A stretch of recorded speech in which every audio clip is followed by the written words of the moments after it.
आइंदा साल से आंध्र प्रदेश हाईकोर्ट अमरावती से काम करना शुरू कर देगा। राजधानी के हुदूद में जेर तामीर कोर्ट कॉम्प्लेक्स का जजों ने मुआयना किया।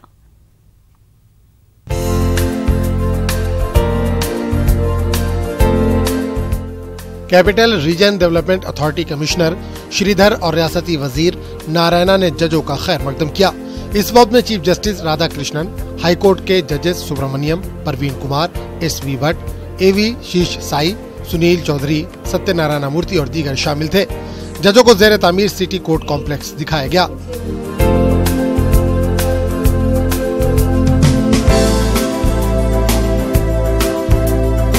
और इन्हें अदालत के लिए बनाए जा रहे ढांचे की तमाम तफसीलात से वाकिफ करवाया गया। सिटी सिविल कोर्ट की इसी जेर तामीर इमारत में हाई कोर्ट चलाने का मंसूबा है। जजों को रिहाइश की सहूलत फराहम करने की गरज से बनाए जा रहे कॉम्प्लेक्स का भी इस वक्त ने मुआयना किया। Andhra Pradesh capital region development authority Amaravati में मुकर्रर किए जाने वाले जजों को रिहाइश की सहूलत फराहम करने के लिए कोशा है।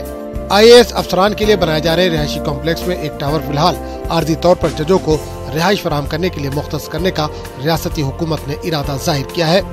Bureau report, news 18 Urdu.